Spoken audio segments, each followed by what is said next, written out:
So Max, how's my gifted copy of Telltale Games' The Borderlands treating you?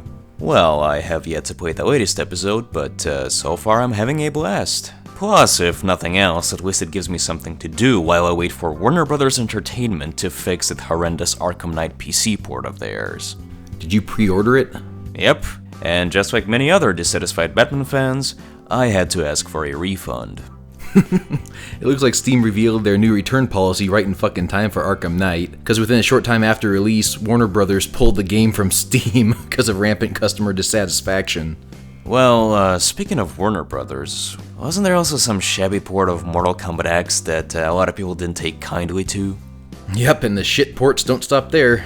Other games like Dark Souls Prepare to Die Edition, Final Fantasy XIII, all of them were allotted for the graphical restrictions, bugs, and general performance issues.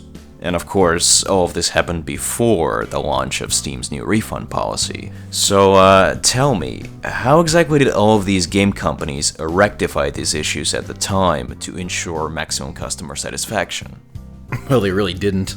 I mean, a few patches trickled in, but some of the games had to get hacked by their own customers to improve things like screen resolution and to remove things like frame per second caps. And yet, with the Steam Refund Policy in place, Warner Bros. Entertainment felt the need to pull Arkham Knight and spend more time polishing the final product. So the real question here is, would these game companies have been as prompt to ensure maximum customer satisfaction with those other games had the Steam Return Policy been in effect? We can't know for sure, of course, but regardless, Steam's new refund policy is here, and it's already sending shockwaves throughout the gaming industry. Well, I suppose that's my big question. Is the new Steam refund policy prone for abuse by consumers towards game developers, or does the previous lack of a return policy make consumers prone to abuse by game developers? I mean, this is not the first time the game developers have fucked consumers. Wasn't there a game by Double Fine that was pretty much abandoned by them? Oh god, yeah. So Double Fine created a game called Space Base DF9. So it started out as part of the Amnesia Fortnite, and people must have saw enough merit in it to make it a full game, so they took it into early access. Not long after, as with most Double Fine stuff recently, it ran out of funding.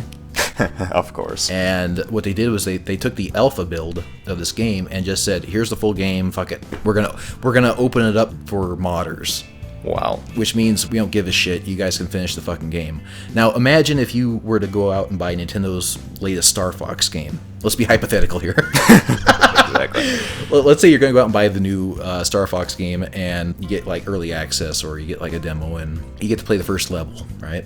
And it's a little bit rough in patches though, but they're saying, oh yeah, we're going to make it better, we're going to improve it. And then Nintendo's like, well, you know what? There's not enough demand for Star Fox. Again, another hypothetical. Fuck it, we're just going to release the demo as the full game. Modders can dick around with it. I mean, people would be pissed. Of course they would. And they have been in the case of Double Fine. Yes. I mean, just look at all the freaking negative reviews on DF9. It's overwhelmingly negative. To get a negative rating on Steam is a fucking miracle. Even some of the worst games out there have at least some following. Yes. Where they're like, it's actually not that bad. It kind of swings the vote a little bit, so it's more like a mixed review type of thing. If something is overwhelmingly negative, it's something that is literally about 99% detestable. But unfortunately, Double Fine are not the only ones to use and abuse the early access system, because I have recently learned that there was this game called The Stomping Land, which from the description was going to be sort of like a multiplayer shooter with dinosaurs, kind of like in the vein of the old Turok games, right? Mm-hmm. And it was originally a Kickstarter campaign that had amassed more than $110,000. And afterwards, the developer decided to release an alpha version of the game via Steam Early Access. So, in addition to the $100,000 he had previously made via Kickstarter, he was also receiving additional funds via Steam, and also, by extension, using his own backers/fans as a free quality assurance department. Unfortunately, that game never came to fruition because, according to this article from PC Gamer that I'm looking at right now, this creative visionary behind the game by the name of Alex Fandora basically decided that he's kind of gotten bored with the game and now he's gonna move on and do something else. And needless to say, people are pissed, as they rightfully should be. Yep. people have to realize that this is an investment, is what early access is. It's basically a gamble. It's just like, investing in the stock market. It's just like backing a company. Putting a refund policy on a gamble is like playing poker and then saying, okay, well, unless I win, I want my money back at the end of the night. Which isn't practical because, again, some projects in general fail. They just do. They could run out of money, Tim Schafer. They could have unexpected delays or just problems. I mean, just look at Terry Gilliam's long fucking battle with the Don Quixote movie. So in anything, there's going to be gambles, there's going to be risks, and to kind of take the risk out of it is kind of like cheating at cards. I see that there needs to be reform for early access so people just don't take the fucking money with a demo and just disappear off the face of the earth. But again, that's risk that people have to take. Say like there was a genuine effort put in behind Crypt of the Necrodancer, and it has a huge early access following, and then they just stop development because they just can't overcome something. They just can't do something. Something horrible happens, the designer or developer gets killed in a car accident for all we know. Now, a lot of that time and money has been spent already, so for clients to come back and say we want our money back, that would probably not happen because they'd file bankruptcy. Well, yes, but that is a bit of an extreme scenario where the developer dies and whatnot. Right, but again, even if this developer spent all his money on hookers and blow, he can say, oh, I'm bankrupt, I can't pay this huge Steam bill back, saying that all people want their money back. This is true, and I agree with you that supporting game via Kickstarter or Early Access or any other crowdfunding platform is basically an investment, if not even a gamble. Yes. Which is why I would advise people to do their research, because according to this article from Game Industry Biz, and the title of the article is Early Access Popularity Growing, but only 25% have been released as a full game. Mm-hmm. And according to the author of this article, and I'm directly quoting here, however, it is important to clarify that the release of an early access version of a title does not represent the release of a full, completed game. In fact, since the launch of the program, only 25% of the early access titles released have been released as full games. Mm-hmm. But then the fact that since the fan input seems like it's pushing the probability of something actually getting made higher, even though 25% is still abysmal, it seems like you got a higher likelihood of making a project actually come to fruition than if you didn't have that public backing. Oh yeah, I agree. It is... I don't have any stats for any of this shit, I'm just pulling it out of my ass, but... No, I agree, and I think the best way to describe this kind of relationship between the game developer and his clientele is basically kind of like a symbiosis. Yes. Because if there's no one who's interested in playing your game, guess what? Your game is not going to be published because there's no demand for it.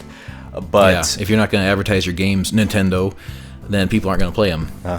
But I think the surprisingly low percent of early access titles actually getting released is a good lesson for all the gamers out there, because I've seen this video from a Gather Your Party member by the name of Hai Wang.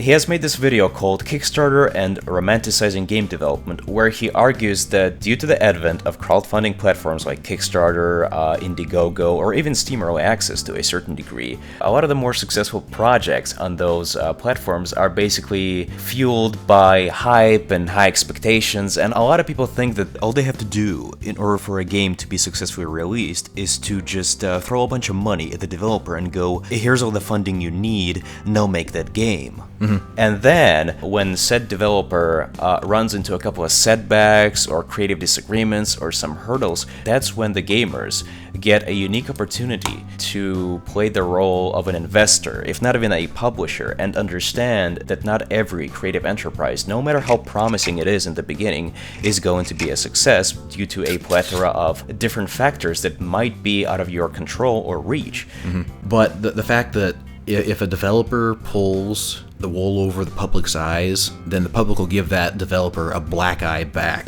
Yes, once again, look at Double Fine. Yes, this is a type of PR nightmare that a lot of companies avoid. Yes. So if you buy a game and it turns out to be a steaming pile of crap and wasn't what you expected, you can rate it down and you know not to invest in this particular person again. Mm-hmm. If nothing else, I would say that it's a nice reality slap to both the gamers and the game developers. It is. Because now the gamers understand that game development as a process is not as simple as, here's the money, now make the game. Yeah, exactly. Early access is not buying a completed game.